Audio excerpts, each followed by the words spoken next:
Berarti kulu artinya semua kesesatan tempatnya di mana? Di neraka. Kan sama-sama kullu. Kok ini setengah, ini kok nggak setengah? Semua. Paham antum? Jadi antum jadi bisa ngajarin ustadznya sekarang. Assalamualaikum warahmatullahi wabarakatuh. Innal hamdalillah nahmaduhu wa nusallimu ala rasul karim. Ikhwani fillah, kembali lagi di channelku official. Mudah-mudahan kita semua dalam lindungan dan taufik serta hidayah daripada Allah Subhanahu wa taala.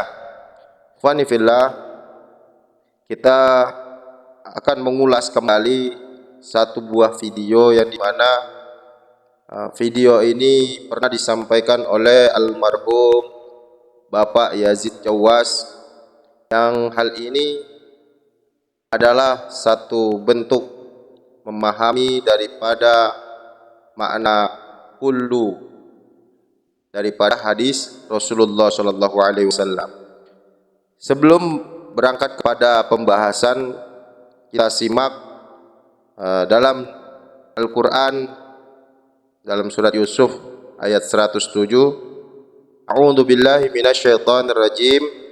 Qul hadhihi sabili ad'u ila Allah ala basiratin ana wa man ittaba'ani, ila akhir ayat. Di sini ikhwani billah kita ngambil satu buah istimbat, karena dalam hal ini berkaitan dalam dakwah.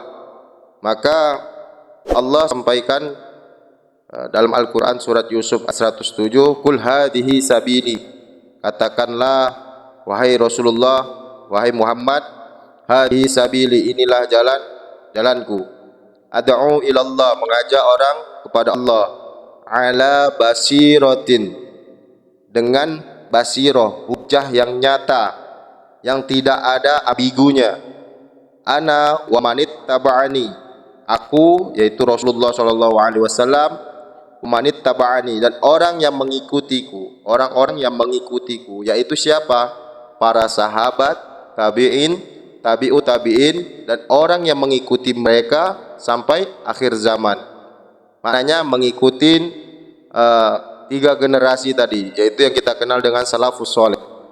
Baik ikhwani fillah, di sini kuncinya yang kita garis bawahi adalah ala basiratin, hujjah yang nyata. Nah, orang-orang yang mengikuti Rasulullah dan salafus saleh hingga akhir zaman. Baik, nanti kita akan mengetahui bahwasannya setiap dalil ataupun hujjah itu tidak akan rancu, tidak akan ambigu.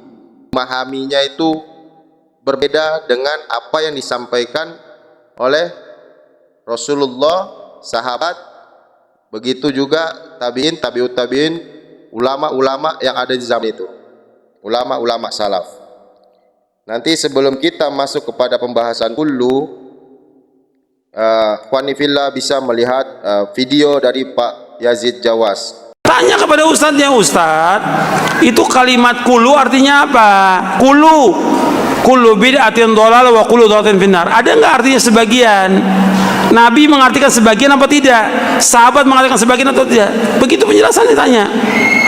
Sekarang saya tanya kepada antum. Kullu bid'atin dhalalah, setiap bid'ah sesat. Wa kullu dhalalatin finnar, setiap kesesatan tempat neraka. Saya mau tanya kepada antum, ada enggak kesesatan yang tempatnya di sorga? Jawab. Ada enggak kesesatan yang tempatnya di sorga? Enggak ada.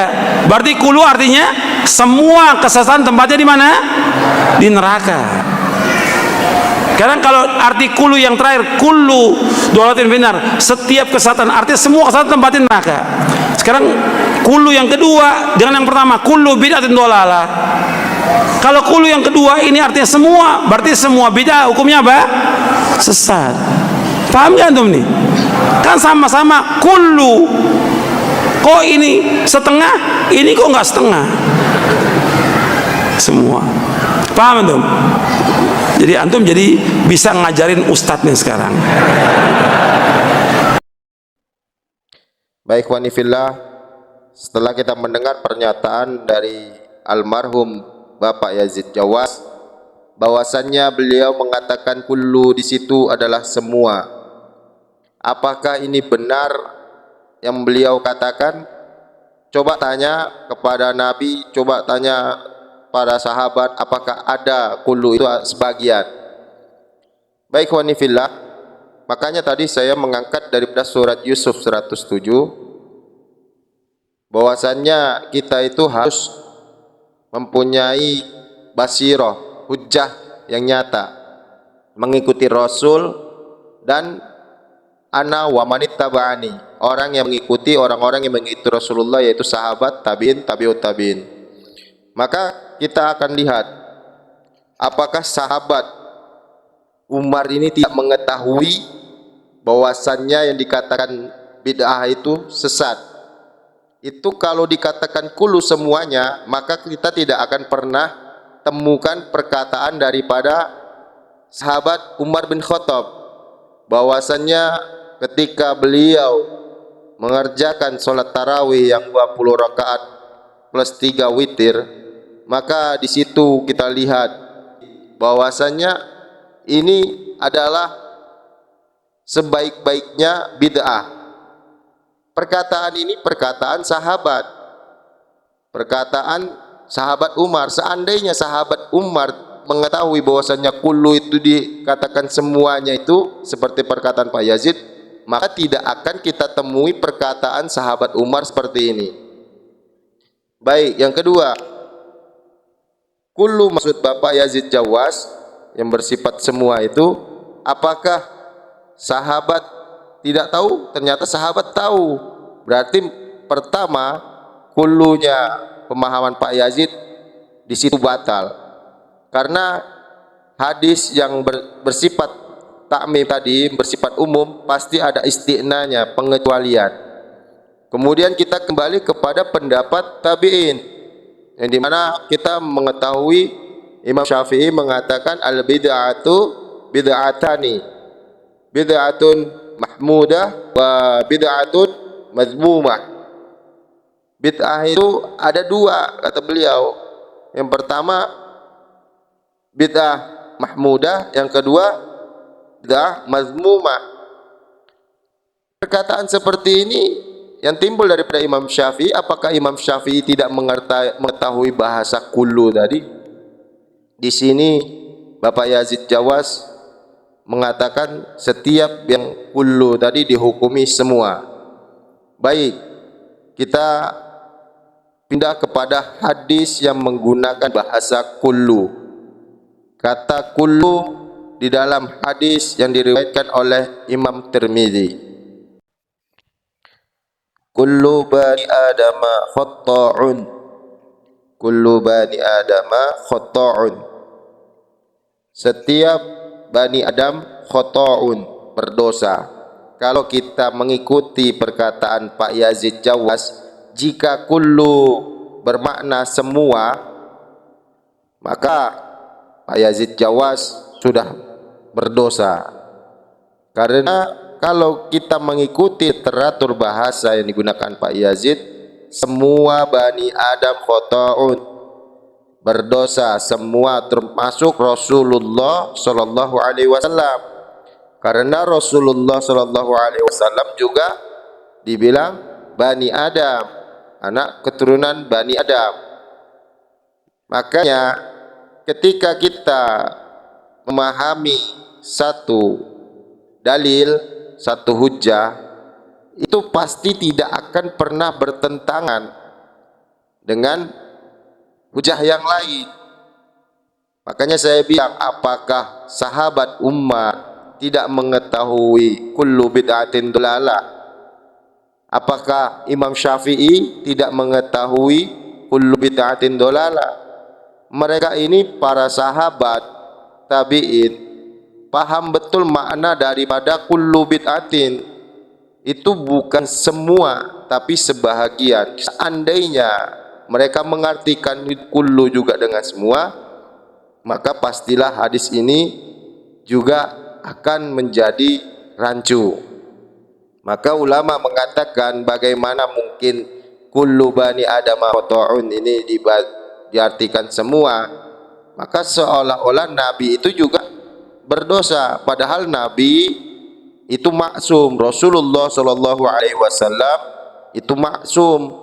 Maknanya setiap kata kullu itu bukan arti semua, tapi sebahagian.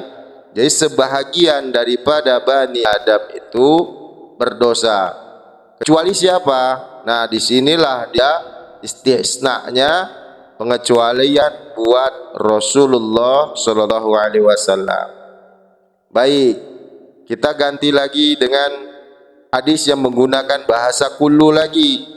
Jika ini diartikan menurut Pak Yazid dengan semua. Sini kita bisa lihat bahwasannya ada kata kullu ainin zaniyah.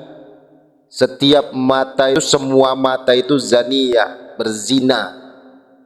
Lantas jadi pertanyaan, kalau kita mengikuti lagi perkataan Pak almarhum Pak Yazid Jawas, kullu itu bermakna semua, maka pada hadis ini semua mata itu berzina. Lantas jadi pertanyaan, apakah mata Rasulullah Sallallahu Alaihi Wasallam, para anbiya, para rasul Allah itu dihukumi juga dengan hal ini? Kalaulah Pak Yazid mengatakan ini dengan semua, maka itu akan masuk di dalamnya. Na'udzubillahi min zalik. Padahal kalau kita lihat istisnanya, pengecualiannya, kita mengetahui bahwasanya di dalam Al-Quran, dalam surat An-Nur ayat 31-32 itu kita diperintahkan untuk gudul basar, yaitu menundukkan pandangan. Maka bagaimana untuk menyelamatkan dari mata yang tadi ini, yang dihukumi tadi dengan berzina, itu dengan gudul basar, menundukkan pandangan. Maka di sini ulama mengatakan kullu, di sini kullu ainin zaniyah, setiap mata itu, sebahagian mata manusia itu cenderung kepada perbuatan zina. Maka kita sering mengenal dengan makna zina mata. Jadi kullu di sini hanya sebahagian. Bagi siapa? Bagi Rasulullah Sallallahu Alaihi Wasallam. Kemudian bagi para nabi dan rasul yang Allah jaga kemaksumannya, serta orang yang beriman kepada Allah, yang gudul basar, menundukkan pandangannya, memelihara pandangannya.